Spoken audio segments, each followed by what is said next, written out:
महंगाई के मोर्चे पर आई क्या खुशखबरी। विदेशी मुद्रा भंडार ने लगाई कितनी छलांग।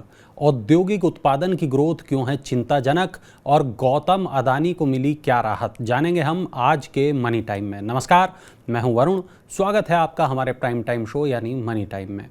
खाने का सामान सस्ता होने से अप्रैल महीने में खुदरा महंगाई दर घटकर 18 महीने के निचले स्तर पर आ गई है। अप्रैल महीने में खुदरा महंगाई दर 4.7% रही, जो भारतीय रिजर्व बैंक के संतोषजनक दायरे में है। ये लगातार दूसरा महीना है जब सीपीआई आधारित महंगाई दर घटी है। एक साल पहले अप्रैल महीने में खुदरा महंगाई 7.79% थी। रिजर्व बैंक ने वित्त वर्ष 2023-24 में खुदरा महंगाई 5.2% रहने का अनुमान जताया है। देश का विदेशी मुद्रा भंडार लगातार बढ़ रहा है, जो एक तरह से राहत भरी बात है। 5 मई को समाप्त सप्ताह में विदेशी मुद्रा भंडार 7.19 अरब डॉलर बढ़कर 595.97 अरब डॉलर पर पहुंच गया, जो 11 महीने का सबसे ऊंचा आंकड़ा है। पिछले साल अक्टूबर में विदेशी मुद्रा भंडार गिरकर 525 अरब डॉलर रह गया था। तब यह गिरावट डॉलर के मुकाबले रुपए के रिकॉर्ड कमजोर होने की वजह से आई थी। पिछले बीते हफ्ते देश का गोल्ड रिजर्व का मूल्य भी 65 करोड़ डॉलर बढ़कर 46.31 अरब डॉलर का हो गया। मार्च महीने में देश के प्रमुख 8 उद्योगों का उत्पादन गिरकर 5 महीने के निचले स्तर पर आ गया। मार्च महीने में औद्योगिक उत्पादन 1.1% बढ़ा। एक साल पहले की समान अवधि में इसकी वृद्धि 2.2% थी। इस दौरान विनिर्माण क्षेत्र का उत्पादन आधा फीसदी ही बढ़ा है। वित्त वर्ष 2022-23 के अंतिम महीने मार्च में खनन उत्पादन 6.8% बढ़ा है, जबकि बिजली उत्पादन में 1.6% की गिरावट दर्ज की गई है। अदानी ग्रुप की कंपनियों के शेयरों में छेड़छाड़ और नियमों का उल्लंघन हुआ है या नहीं हुआ है, इसकी जांच के लिए सेबी को 3 महीने का और समय मिल सकता है। सुप्रीम कोर्ट ने सेबी की याचिका पर 15 मई को सुनवाई के लिए लिस्ट कर लिया है। सेबी ने कोर्ट से अदानी हिंडनबर्ग मामले पर जांच के लिए 6 महीने का अतिरिक्त समय मांगा है। हिंडनबर्ग ने अदानी ग्रुप की कंपनियों पर स्टॉक मैनिपुलेशन और अकाउंटिंग फ्रॉड का आरोप लगाया था। टाटा मोटर्स के तिमाही नतीजों ने सबको चौंका दिया है। मार्च तिमाही में टाटा मोटर्स के 5,407 करोड़ रुपए का मुनाफा हुआ है। वित्त वर्ष 2021-22 की इस तिमाही में कंपनी को 1,033 करोड़ रुपए का शुद्ध घाटा हुआ था। टाटा मोटर्स की चौथी तिमाही में परिचालन आय बढ़कर 1,05,932 करोड़ रुपए हो गई, जो जनवरी मार्च 2022 की तिमाही में 78,439 करोड़ रुपए थी। 2 दिन में चांदी 4300 रुपये से ज़्यादा सस्ती हो गई। वैश्विक बाजारों में कमज़ोर रुख की वजह से दिल्ली सर्राफा बाजार में लगातार दूसरे दिन चांदी और सोने में गिरावट आई।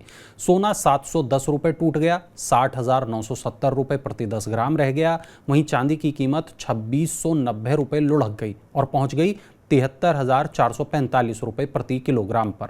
गुरुवार को चांदी की कीमत में 1650 रुपये प्रति किलोग्राम की गिरावट आई। 2 दिनों में चांदी 4340 रुपये प्रति किलोग्राम सस्ती हुई है। हफ्ते के आखिरी कारोबारी दिन घरेलू शेयर बाजार बढ़त के साथ बंद हुए। बीएसई सेंसेक्स 123 अंक चढ़कर 62,028 अंक पर बंद हुआ। एनएसई निफ्टी 18 अंक चढ़कर 18,315 अंक पर बंद हुआ। सबसे ज़्यादा गिरावट आईटी, मेटल और मीडिया शेयरों में रही। ऑटो, बैंक और फाइनेंशियल सेक्टर बढ़त के साथ बंद हुए। बैंकिंग शेयरों में खरीदारी रही, जिससे निफ्टी बैंक इंडेक्स 318 अंक चढ़कर 43,794 अंक पर बंद हुआ। सेंसेक्स के 30 में से 18 शेयरों में तेजी रही, जबकि निफ्टी के 50 में से 27 शेयरों में बिकवाली देखने को मिली। सरकार ने मनरेगा सहित अन्य योजनाओं के कामगारों, मजदूरों और श्रमिकों के बैंक खातों को आधार से लिंक करना अनिवार्य कर दिया है। केंद्र ने राज्यों को ऐसे नागरिकों, खाता धारकों और आधार यूजर्स की पहचान करने के निर्देश दिए हैं। केंद्र ने कहा है कि ये कार्य हर हाल में मई के अंत तक समाप्त कर लिया जाए। इस प्रक्रिया का उद्देश्य श्रमिकों को समय पर बिना रुके सीधे उनके खाते में रकम ट्रांसफर करना है। डीजीसीए ने एयर इंडिया पर 30 लाख रुपए का जुर्माना लगाया है। ये जुर्माना 27 फरवरी को दुबई से दिल्ली आ रही उड़ान में सुरक्षा को लेकर लापरवाही बरतने के मामले में लगाया गया है। एयर इंडिया की इस उड़ान के पायलट ने अपनी महिला मित्र को कॉकपिट में घुसने की मंजूरी दी थी। इसके साथ ही उड़ान के पायलट का लाइसेंस 3 महीने के लिए निलंबित कर दिया गया है। बैंकों में बिना दावे की पड़ी राशि को उनके सही दावेदारों को लौटाने के लिए आरबीआई ने एक विशेष अभियान शुरू किया है। आरबीआई के इस अभियान का नाम है 100 डेज 100 पे और ये 1 जून से ये अभियान शुरू होगा। इसके तहत सभी बैंकों को देश के हर जिले में 100 दिनों के भीतर अपने 100 सबसे बड़े अनक्लेम्ड डिपॉजिट की पहचान करके उसके सही दावेदार को तलाश कर पैसा वापस लौटाना होगा। मारुति सुजुकी इंडिया ने अपनी बाजार स्थिति को मजबूत बनाने और बिक्री बढ़ाने के लिए बड़ी योजना बनाई है। जेबीएम समूह और मारुति सुजुकी के संयुक्त उपक्रम जय भारत मारुति 2 नए संयंत्र स्थापित करेगी। इस पर 350 करोड़ रुपए का निवेश किया जाएगा और ये संयंत्र हरियाणा के सोनीपत के खरखौदा और गुजरात में SMG सप्लायर्स पार्क में स्थापित किए जाएंगे। सोनीपत में नए संयंत्र से क्षमता बढ़ेगी, जिससे IMT खरखौदा स्थित मारुति सुजुकी के नए विनिर्माण संयंत्र की ज़रूरतों को पूरा किया जा सकेगा और यह संयंत्र वित्त वर्ष 2024-25 में शुरू हो जाएगा। भारतीय कपास संघ ने 2022-23 के लिए कपास उत्पादन अनुमान को और घटा दिया है। CAI ने 298 लाख गांठ कपास उत्पादन का अनुमान जताया है। अनुमान में कमी का कारण महाराष्ट्र, तेलंगाना, तमिलनाडु और ओडिशा में उत्पादन घटने की आशंका है।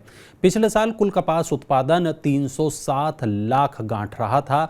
CAI ने अक्टूबर 2022 से अप्रैल 2023 तक कपास की खपत 179 लाख गांठ होने का अनुमान लगाया है, जबकि 30 अप्रैल तक निर्यात की खेप 12 लाख गांठ होने का अनुमान है।